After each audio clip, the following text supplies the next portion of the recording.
Falar em clima tenso ou clima quente, em uma oitiva tensa e com bate-boca, o careca do INSS, Antônio Carlos Camilo Antunes, prestou depoimento à CPMI. O repórter Lucas Martins traz as últimas informações. O clima efetivamente esquentou com gritaria e tudo mais, não é, Lucas? Bem-vindo, boa noite. Oi, Thiago, muito boa noite para você, boa noite para todo mundo que está na nossa companhia aqui na programação da Jovem Pan. Isso mesmo, a sessão acabou agora há pouco, ainda tem muitos parlamentares circulando aqui pelo túnel do tempo do Senado Federal, onde aconteceu a comissão. E esse bate-boca aconteceu aí entre parlamentares e também a defesa de Camilo Antunes. Isso porque esse depoimento foi muito aguardado pelos parlamentares, era muito esperado por todos eles e acabou acontecendo essa confusão aí durante a comissão. Isso porque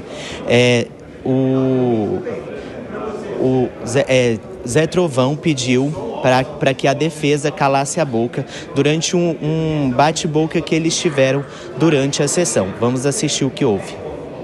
Está presente aqui o autor do maior roubo aos aposentados e pensionistas da história do Brasil. Senhor presidente, pela ordem. Senhor presidente, pela ordem. Autor do maior roubo da história do Brasil. Eu não estou pedindo para falar. Eu não estou pedindo autorização para falar. Mas aqui você aqui, presidente. Estamos diante do autor do maior roubo. Pode falar pela ordem para uma intervenção sumária.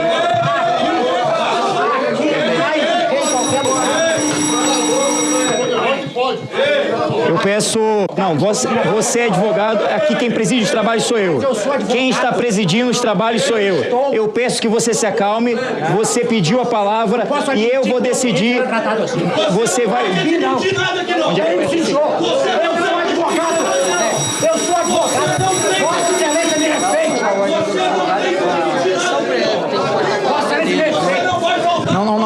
Eu peço auxílio à Polícia Legislativa. Deputado Trovão, sente. Eu sou advogado. Eu peço auxílio à Polícia Legislativa. Deputado Trovão, por gentileza, sente. Deputado Trovão. Deputado Trovão, por gentileza, sente. Tem esse direito aqui. Pois é, Thiago, toda essa situação aconteceu depois que o relator começou a questionar o careca do INSS e ele se recusou a responder às perguntas. Foi nesse momento que a defesa interviu no meio da conversa dos dois e o deputado Zé Trovão pediu para ele calar a boca, que ele não tinha o direito de falar durante a CPMI. Ainda durante a prestação de serviço aí que Camilo Antunes disse durante a oitiva, ele afirmou que era apenas prestador de serviço e que não tem nenhuma relação com as fraudes do INSS. Carlos Viana já disse que o grupo articulou muito bem os desvios com a ajuda de empresas de contabilidade e também empresas jurídicas.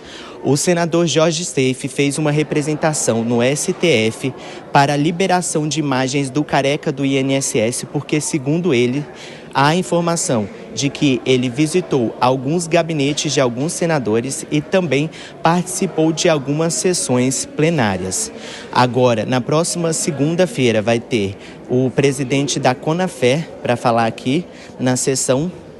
Ele é um dos investigados, a associação dele é uma das investigadas aí na questão desses desvios das fraudes bancárias, e também Fernando Cavalcante, que é empresário alvo da operação da Polícia Federal, essa operação que acabou culminando aí na prisão de Antônio Carlos Camilo Antunes e também de Maurício Camisotti. Então, são esses depoimentos aguardados para a semana que vem, já tem essa expectativa aí, e também tem toda essa repercussão aí em volta do depoimento do careca do INSS, isso porque esse depoimento foi aguardado aí por vários parlamentares. A sessão durou de 9 da manhã até agora há pouco, acabou há mais ou menos uns 20 minutos, vários parlamentares fizeram vários questionamentos, então podemos dizer que foi aí uma CPMI muito aguardada, muito acalorada por todos.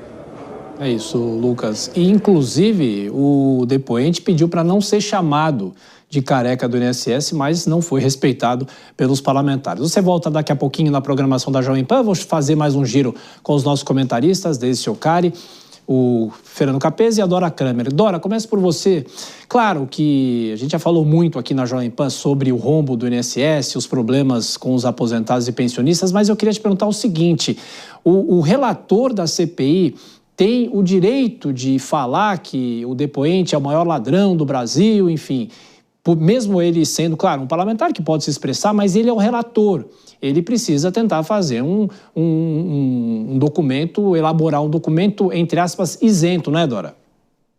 Pois é, Tiago, esse é um dos meus pontos. Esse é um ponto, né? Porque primeiro que o relator quis se mostrar rigoroso, ele é um homem experiente, ele foi, acho que, promotor, a carreira dele é de promotor, então, por mais razão, ele teria de se conter, chamar alguém que foi ali, na condição de suspeito, essa pessoa não é condenada, ele faz esse juízo de valor, essa condenação antecipada, realmente ele só pode estar querendo posar para as câmeras, porque não é possível. E logo o Alfredo Gaspar, que tinha tido até agora ele, Carlos Viana, o presidente, uma condução bem adequada. Eu já disse aqui, vou repetir, eu sou fã de CPI. Acho que CPI é um instrumento da maioria, instrumento de oposição, muito necessário. Agora, que a baixa qualidade dos deputados dos parlamentares, de modo geral, deputados e senadores, acaba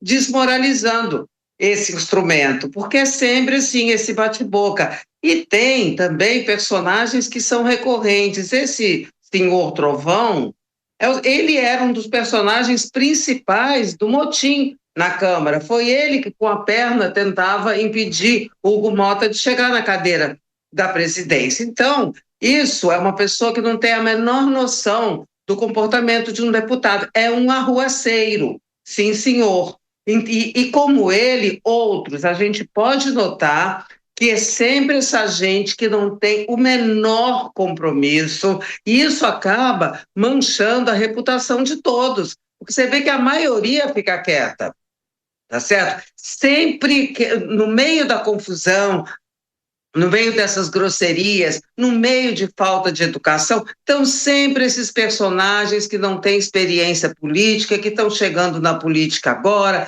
que vêm de não sei da onde, e que acham que é possível se comportar como se comportam na fazenda deles ou em qualquer lugar. Realmente isso é profundamente irritante, porque isso desmoraliza a instituição importantíssima do Congresso Nacional, da Câmara dos Deputados e um instrumento que é a Comissão Parlamentar de Inquérito. A gente seguir, a gente tem um trecho em que o depoente foi questionado sobre os descontos ilegais de aposentados e pensionistas. Ele deu a seguinte resposta, acompanhe. A minha empresa sempre prestou serviço a associações, tendo como destinatário final o aposentado associado, mas sem qualquer ingerência ou responsabilidade sobre os descontos incidentes em seus benefícios previdenciários. Tais descontos eram realizados diretamente pelas associações. Assim, caso algum aposentado tenha sofrido descontos indevidos, a responsabilidade a ser apurada recai sobre as associações que eventualmente promoveram a inclusão dessas pessoas em seus quadros associativos e sem a devida anuência. Capese, ele fez a leitura inicial, mas depois não quis responder praticamente nada do que foi perguntado pelos parlamentares. Agora, a situação dele é delicada, né? Mas o espaço precisa ser aberto para ele se explicar e se justificar. Olha, todo esse tumulto ridículo que tomou conta dessa sessão da CPI, só beneficia, se é que beneficia em alguma coisa, mas se beneficiar alguém, beneficia o próprio careca do INSS, a própria pessoa que está sendo investigada, que está lá numa condição em que tem muito pouco a esclarecer, diante dos elementos de prova, os indícios que já foram colhidos. Então, diante de um tumulto como o que se criou, ele se beneficia, porque desvia a atenção do foco principal, que é a investigação da fraude contra aposentados e pensionistas, e fica focada toda a discussão nesse verdadeiro vexame que foi realizado. Então, todo deputado que perde a linha, que deixa de fazer as perguntas de maneira serena, calma, tranquila, percussiente, e começa a gritar, bater boca com o advogado, faz o jogo da defesa e depõe contra a própria eficiência da comissão parlamentar de inquérito. Claro que as CPIs, sempre elas acabam ajudando, sempre se apura alguma coisa, elas têm vários instrumentos de investigação, são instrumentos próprios de autoridades judiciárias, então eles podem investigar muita coisa. Agora, é preciso que os deputados se comportem como investigadores e não fiquem atuando como se estivessem num palco, numa tribuna em que querem aparecer para fazer selfie. Então é muito ruim, porque o relator é um homem experiente, e eu espero que ele retome a maneira como ele vinha se conduzindo os interrogatórios, as perguntas com calma, tranquilidade, perguntas inteligentes. É assim que deve se portar. Inclusive, a OAB fez uma interpelação à CPMI porque achou que o advogado do depoente foi desrespeitado pelos parlamentares. Agora, ontem a gente já viu uma situação complicada envolvendo o ministro da Fazenda, Fernando Haddad, na participação dele, e hoje a cena se repete. Olha, Thiago, eu até vou ser repetitiva em relação a isso, mas a maioria das pessoas aqui que assistem o jornal devem lembrar, as CPIs elas já foram motivos para grandes transformações na política brasileira. E aí, de novo, aqui eu trago os dados, né? A partir de 2012 que isso começou a mudar e que as CPIs começaram a perder força. E muito pelo que a Dora falou, essa questão da representatividade parlamentar, né? A baixa qualidade dos parlamentares. E aí a gente tem essa ascensão das mídias sociais, os cortes, você passar a mensagem em 3 segundos, e a gente vê essas cenas lamentáveis. Assim, o que tem acontecido na CPI é uma cena lamentável. Agora, você imagina um aposentado olhando isso e pensando, peraí, ninguém está resolvendo o meu problema, ninguém está perguntando sobre o meu problema aqui. E o Capês falou isso aqui num jornal da Jovem Pan. Os parlamentares deveriam estar preocupados em quebrar sigilos bancários, em investigar, em fazer perguntas mais contundentes, mas a gente só vê essas cenas e esses espetáculos. É lamentável. Eu espero que no ano que vem a população se pergunte, os parlamentares responderam, mesmo quem desviou os bilhões do INSS, conseguiram devolver o dinheiro dos aposentados? Porque a gente tem que lembrar que aposentado no Brasil não dá voto, mas a gente dá. E, Dora, só para a gente complementar, nos últimos dias saíram algumas pesquisas falando sobre a relação do brasileiro com o Congresso Nacional, envolvendo a PEC da blindagem e também a anistia. Agora, a população que assiste a essas oitivas da CPMI, no caso, leva em conta isso também? Ou seja, isso mancha ainda mais a imagem do Congresso Nacional? De que forma? Sem dúvida alguma, porque as pessoas... Primeiro é isso, essa pergunta que eu acho que as pessoas fazem, que a Deise fez. As pessoas olham e dizem, bom, estão lá para quê, né? Em segundo lugar, elas fazem um juízo de valor a respeito disso, de propostas votadas em interesse próprio, de propostas votadas no avogadilho, de lobbies impróprios.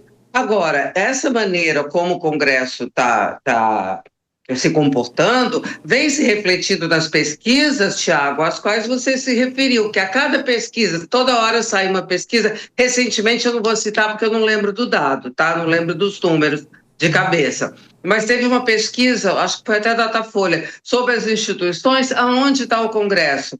Lá embaixo. Mas não é porque as pessoas estão implicando com o Congresso, não. É porque o Congresso, que é o órgão de representação popular, acaba se comportando como um sindicatão de deputado e senador, porque a quantidade de causas próprias é muito superior às causas, às propostas de interesse público. Então, eu acho que o Congresso tem feito jus a essa fama, e cada vez pior, porque eu vou dizer aqui para vocês, acompanho esse povo há um tempão, desde a Constituinte, lá de perto, de Brasília e tal. Não foi sempre assim, não. O que a gente está vendo de uns anos para cá era exceção. Existia, mas era exceção, passou a ser regra, a baderna, a arruaça, o toma lá da cá, negociata, o baixo nível, é o baixo clero que manda. E aqui não tem nenhum juízo de valor arrevezado, porque assim, é chamado baixo clero aquele pessoal que não se interessa, que é menos qualificado, porque naquele bando de gente, os mais qualificados costumavam prevalecer e se sobressair. Tinha sempre um núcleo que resolvia os problemas na política. Cenas que nós estamos vendo agora eram raras e viraram regra.